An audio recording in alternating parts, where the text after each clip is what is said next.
こんにちは、こんばんは。動画をご覧いただきありがとうございます。コカートチャンネルへようこそ。今日は久しぶりに作品の紹介をしたいと思います。もうすでにここに出ておりますけれども、できたばかりの新作の紹介をしたいと思います。メインチャンネルの方のチャンネル登録をしていただいている皆さんはすでにもうメイキング映像をご覧いただいていると思うんですけれども、この作品の生まれるまでをメイキング動画としてメインチャンネルの方にアップロードしておりますので、よろしければそちらもご覧ください。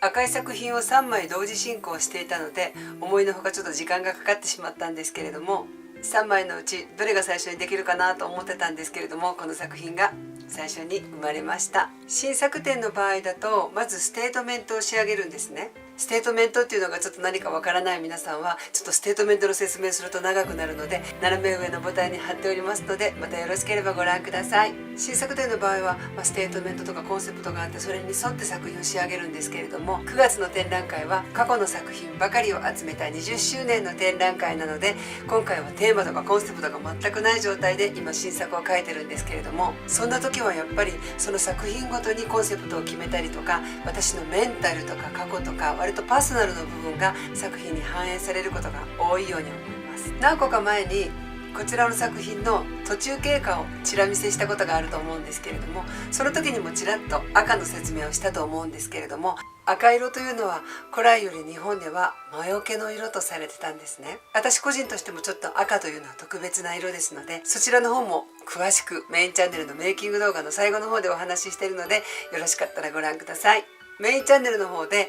制作過程の解説を一生懸命してたら、なかなか思いを語る時間がなくなっちゃったので、この作品の思いをこのココアートチャンネルでお話ししたいと思います。メインチャンネルの方ではじっくり収録してるんですけれども、せっかくなのでこのココアートチャンネルでもこの作品を間近で上から下まで撮影したショットがありますので、ちょっとそちらを見ながら説明したいと思います。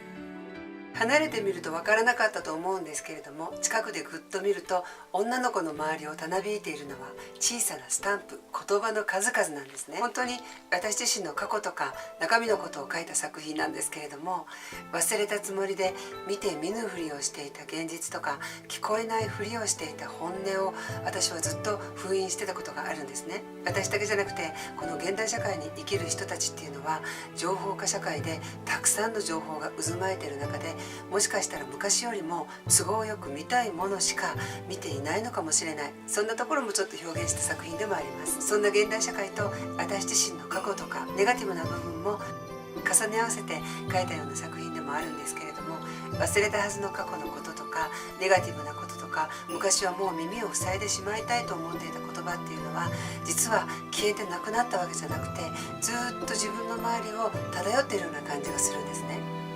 そしてふと自分が何か迷った時に、その忘れていたかもしれない言葉とか、誰かに言ってもらった言葉、昔習得したこととか、昔得た情報が何かの拍子にふと自分の中に現れることがあるような感じがするんです。私自身は自分自身に嘘をついて、嘘で自分を塗り固めていた時期があるんですね。本当は自分の中に女性という部分がありながら、男性という着ぐるみを着て嘘の自分で塗り固めて過ごしていた時があるんですけれども、今思ったらあの期間っていうのは本当に無駄だったのかな、あの時間っていうのは本当になかったらよかったのかなとか、いろんなことを考えたりするんです。もっと言えば、元から女性として生まれてきたらよかった、次生まれる時はこんな私じゃなくてもっとちゃんと生まれたいと思ってた時期もあるんですけれども、今この年になって振り返ってみると、自分が迷った時とか自分が何か立ち止まった時に、過去のネガティブなこととか、その過去嘘をついていた自分が何かの手がかりになったりすることがあるんですね。例えば作品で迷った時とか、作品の中で何か壁にぶち当たった時に、過去のマイナスが全部プラスになることがあるんです。過去自分に嘘をついていたことも、それは決してなければよかった事実ではなくて必然だったんじゃないかなって。もしかしたら私がこんな風に生まれてきたことも必要だったからこういう風に生まれてきたんじゃないかなって前向きに捉えることが今はできるんですね。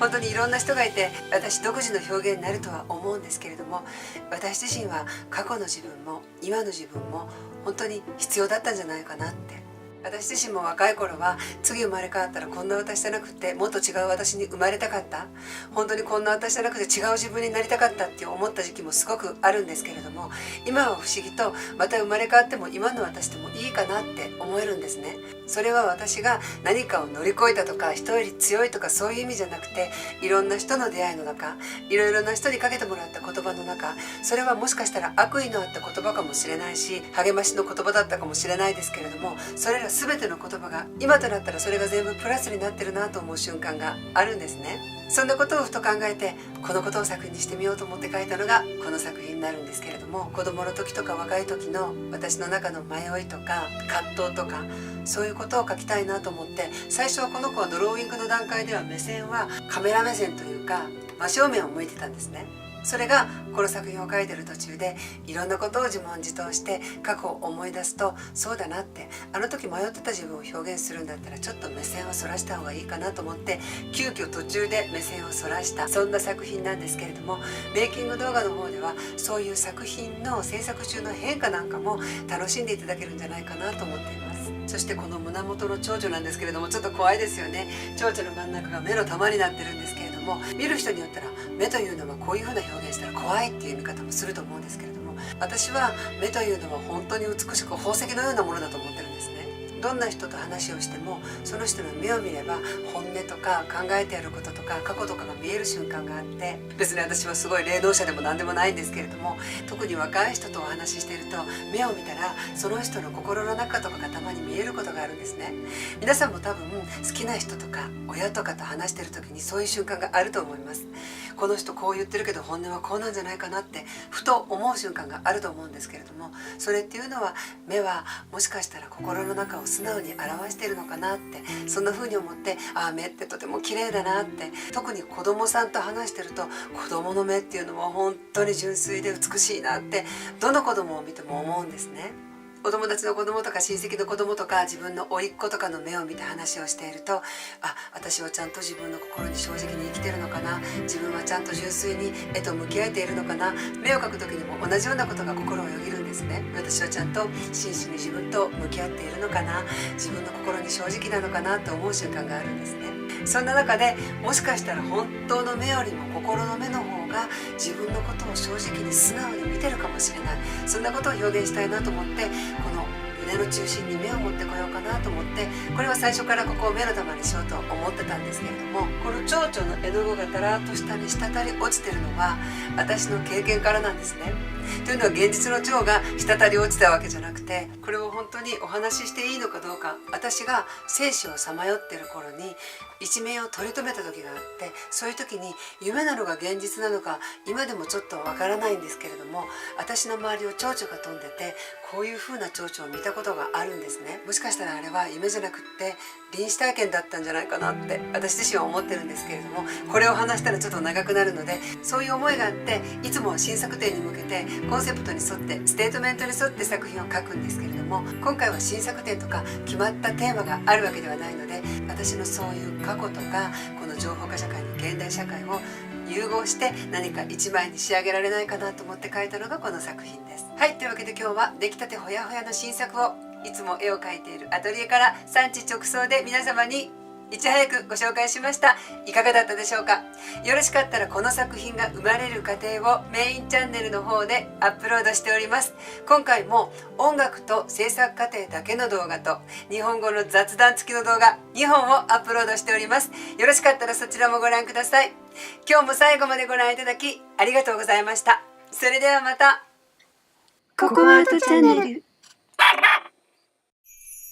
ろしければぜひチャンネル登録お願いします。画面のプロフィール画像をクリックまたはタップしてください。画面のおすすめ動画はクリックタップで直接ご覧いただけます。それではまた次のココアートチャンネルでお会いします。ありがとうございました。